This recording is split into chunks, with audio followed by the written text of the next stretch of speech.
There's a warning tonight for severe thunderstorms around Sydney, from the Illawarra all the way to the Hunter Valley. In our state's north, the wild weather has now reached Lismore, the town smashed by torrential rain and flash flooding in a matter of hours.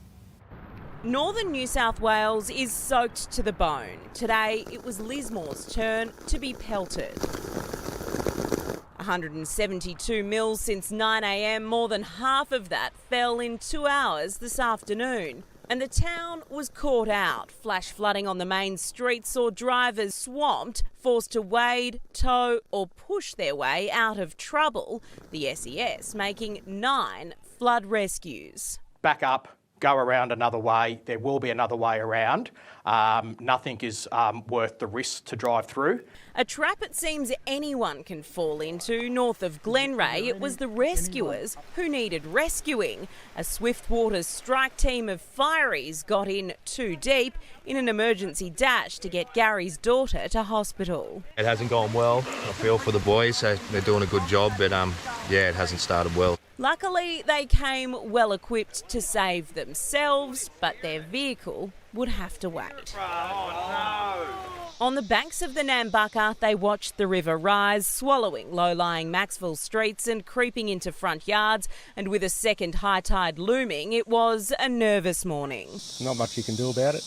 Just sit it out and wait. It's just gone high tide on the mid-north coast, and these SES crews have been up in the air having a good look at just how swollen the rivers are.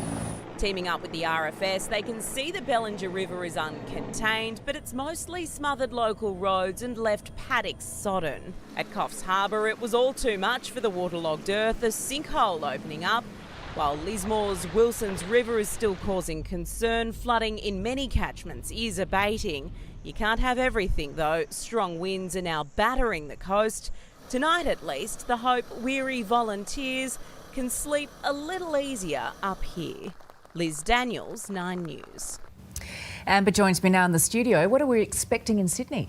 Good evening, Georgie. There is a good chance we'll see a few showers and a storm over the next few hours, but the worst of it will be west of the Blue Mountains. Now, this gives you an idea of the amount of rain we're expecting between now and tomorrow morning across the state. It certainly hasn't been the start to summer we were hoping for, with milder temperatures, rain and now fog. The city blanketed this morning as commuters made their way across the bridge. It was hot too, the city reaching a top of nearly 28 degrees at lunchtime. The humidity sitting at 80%, while our west soared to 33 degrees this afternoon.